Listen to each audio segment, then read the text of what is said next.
vivo, né, ele traz um tema, uma dica, uma orientação importante, mas ele também traz essa proposta de responder a sua pergunta. Tem alguma dúvida na área da saúde? O telefone tá aí na tela, gente. 99326228, 99326228. Fique à vontade para participar. Vem pra cá, Ramon. É um prazer te receber ao vivo aqui no programa. Bom dia, seja bem-vindo. Bom dia, obrigado. O prazer é todo meu, Flaviano. Sempre tá vindo aqui, né, trazendo essas dicas aí tão valiosas a respeito da saúde natural. Eu adoro falar de saúde, né, gente? Porque quando a gente fala de saúde, a gente fala de prevenção, qualidade de vida.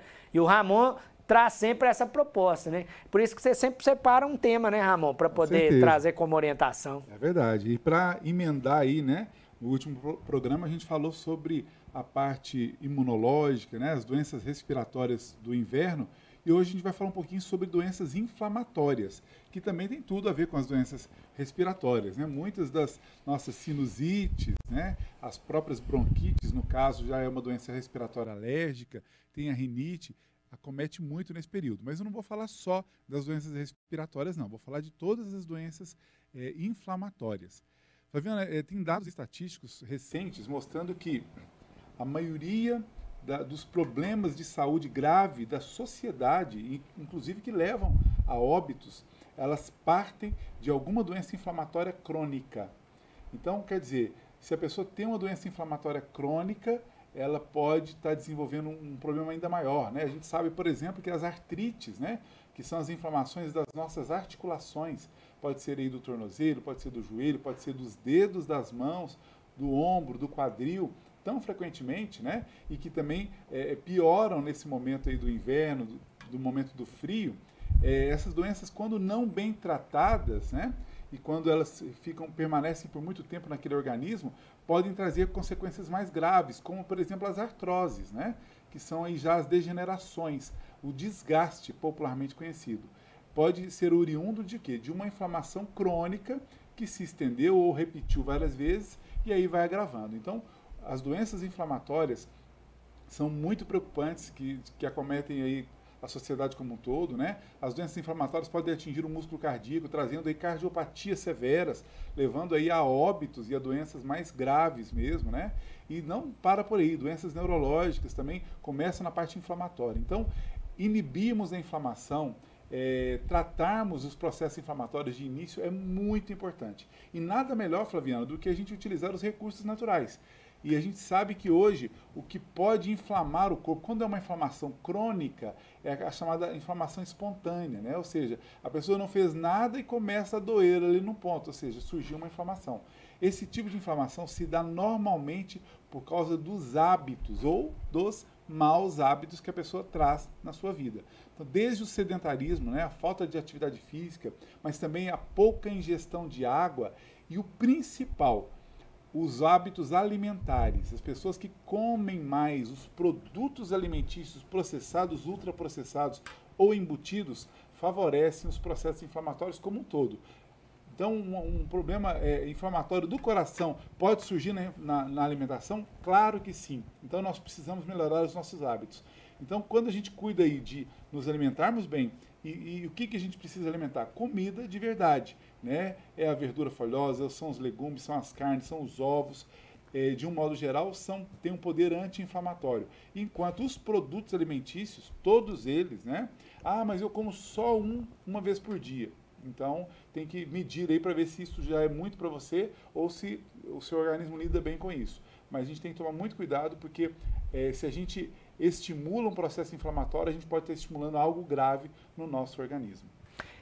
Tem dica de como prevenir, principalmente que a gente está falando do período de frio, né? Esmondite, né? Rinite, sinusite, né? Tem dica de alimentação ou de hábito diário, né? Para tentar prevenir isso? Com certeza. Evitar que a situação se agrave? Ramon? Exatamente, né? Uma boa proposta. Claro que nós, em consultório, nós temos protocolos ali muito dedicados, né, a cada paciente, individualizados. Mas desde, como eu falei, comer comida saudável, mas uma proposta bem legal para esse período de inverno são os chazinhos, Fabiano. Os chás são propostas interessantes. Ah, mas o chá, eu posso me tratar com o chá?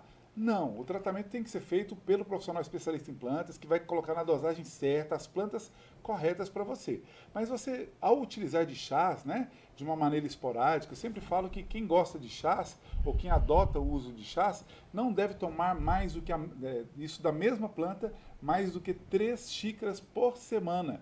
Isso mesmo. Se você gosta de um chazinho de melissa, ou de camomila, ou de hortelã, ou de erva cidreira, que ela seja no máximo 3 vezes por semana, para não correr o risco aí de gerar efeitos como a anafilaxia, né, que é quando o seu corpo acostuma com aquela planta e pode até gerar efeitos colaterais. Mas os chazinhos têm propostas maravilhosas. Você citou aí algumas ites, né, que é exatamente o tema do programa, as inflamações e agora do aparelho respiratório, para a gente se prevenir melhor. Então tem plantas como a melissa, né, a Melissa officinalis, que é chamada de erva cidreira.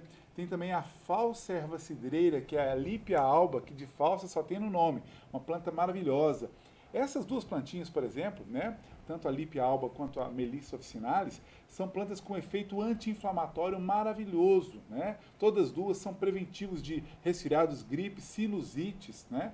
Você pode estar tomando um chazinho ali, se for um adulto sem comorbidade, até 3 vezes por semana. Um chazinho ali, claro que sem aditivos químicos e nem açúcar, né? E essas plantas são saborosas, né? Tem um chá muito palatável. Você pode estar tomando e já pode prevenir aí processos gripais, pode ajudar o corpo a desinflamar e mais, né? A melissa, por exemplo, e também a falsa erva cidreira tem um poder digestivo muito bom, ajuda na digestão. Mas para além dessas plantas, eu gosto muito de propor os temperos e especiarias naturais.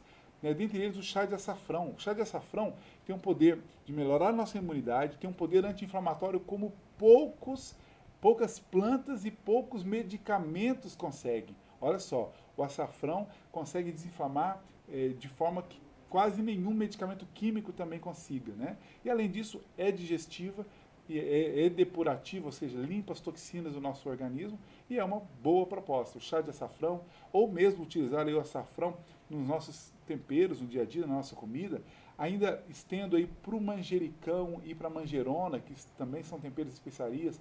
O orégano, aliás, o orégano, Flaviano, tem o poder antitussígeno, como a gente chama, né? Para agora, muitas pessoas têm aí as chamadas tosses secas, né? Aí uma sugestão, o orégano ou mesmo o guaco, né? Que é uma outra planta maravilhosa para essa parte aí respiratória. Todas elas são preventivas, todas elas podem ser usadas pro tratamento, tanto de doenças respiratórias comuns, como para qualquer processo inflamatório, que é o nosso tema de hoje. Eu tenho aqui a pergunta do Juliano, o telefone fica sempre na tela para você participar, aí estão os contatos do Ramon, você pode fazer contato diretamente com ele também, tem o 99326228. O Juliano quer saber sobre o extrato de própolis, aquelas gotinhas, né? Se aumenta realmente a imunidade, se é interessante, e aí ele quer saber se pode beber com mel ou se pode pingar no café, como é que funciona, hein? Ah, boa pergunta, é o Juliano, Juliano. né? Juliano, um abraço, obrigado pela participação e pergunta importantíssima. Uma das ferramentas que eu mais sugiro para as pessoas é a própolis, né?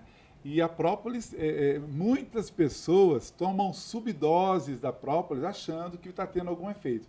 Pode até ter algum, mas na maior parte as pessoas não estão tendo o efeito esperado da própolis. A dose adulta varia de 35 a 60 gotas a dose, uma única dose. Aí tem gente que toma 5 gotinhas e acha que está tudo bem. Como ela tem um gosto muito forte, as pessoas acham difícil tomar na dose correta. Aí vai depender do tipo corpóreo, né? O biotipo, o peso e a altura da pessoa. Pessoas mais franzinas, mais leves, menores, a partir de 35 gotas. E as pessoas mais corpulentas, maiores, até 60 gotas por dose.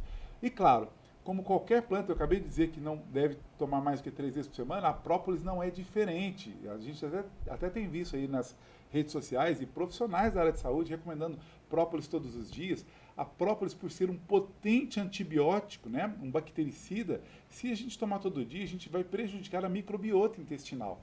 E não precisa para a gente ter os melhores efeitos da própolis, Flaviana. A gente pode tomar 2 vezes por semana, nessa dose que eu falei, né, de 35 a 60 gotas, a depender de cada organismo, 2 vezes por semana. Por exemplo, nas segundas e quintas-feiras. Já será um excelente preventivo para doenças respiratórias, doenças inflamatórias. Vai ajudar a regular a microbiota intestinal, já que ela tem um poder também vermífugo muito grande. E o Juliano perguntou, e eu vou dizer, não se deve misturar no café. Eu também vejo muitos profissionais aí dizendo isso. Mas como a gente tem aí especialização em plantas medicinais, em fitoterapia, a gente sabe que, primeiro, o café é um inibidor universal de absorções. Tudo tomado perto ou junto do café, o café inibe a absorção. Então ele vai fazer isso com a própolis, né? Então vai diminuir a absorção dela. Então o ideal é longe do café pelo menos 1 hora. E pode sim misturar ao mel. Se a pessoa não tiver nenhuma síndrome metabólica, não tiver diabetes, ela pode colocar aí as gotinhas misturadas aí num pouco d'água com mel ou num chá com mel, e pode ser uma boa proposta. Mas lembrando que o mel também não deve ser utilizado todos os dias, mas é uma excelente proposta aí para prevenir e tratar problemas respiratórios. Dica importante, né? E para fechar, a pergunta da Maria do Rosário, lá do bairro São Roque, né? O que é bom para bactéria no estômago, a H. pylori? Ah, boa pergunta. Maria do Rosário, um abraço, viu? Obrigado pela participação e pergunta. A H. pylori, conhecida popularmente, ou a Helicobacter pylori, né? Essa bactéria tão comum no estômago. Primeiro, é válido a gente informar que quem tem problema com H. pylori é quem tem já um ambiente gástrico não saudável. Então, o primeiro passo, porque se a pessoa fizer o tratamento da antibiótico terapia, que é proposto, né, pelos médicos gástricos, por exemplo, ela pode resolver, mas essa bactéria pode voltar se o ambiente estomacal da pessoa continuar o mesmo. Então, se a pessoa faz muito uso de produtos alimentícios, açúcares, né, glúten e tudo mais, ela trata, daí 1, 2, 3, 6 meses, 1 ano ou mais, a bactéria pode voltar. Então, o grande segredinho primeiro é mudar o ambiente estomacal dessa pessoa, mudar os hábitos alimentares. Mas nós temos sim propostas de antibiótico terapia natural, dentre elas eu utilizo muito a própolis, né? A própolis, tem a unha de gato, um cipó amazônico maravilhoso também, e uso outras ferramentas como os próprios temperos e especiarias naturais, o orégano, o manjericão, a manjerona, a urucum, né? O gengibre, o próprio alho, que tem um poder antibiótico maravilhoso. Nós temos aí protocolos que a gente monta individualmente para a pessoa fazer o tratamento. Mas, de qualquer forma, o que precisa é mudar o ambiente aí para não voltar a H. pylori. Esse é o Ramon Assis, naturopata, ao vivo aqui no programa. Obrigado, viu, Ramon, pela presença. É um prazer estar aqui. Até a próxima. Até a próxima. Eu reforço que a participação do Ramon fica sempre disponível para você lá no portal sistemampa.com.br e os contatos do Ramon também estão aí na tela. Pode fazer contato direto com o Ramon se você tem alguma dúvida.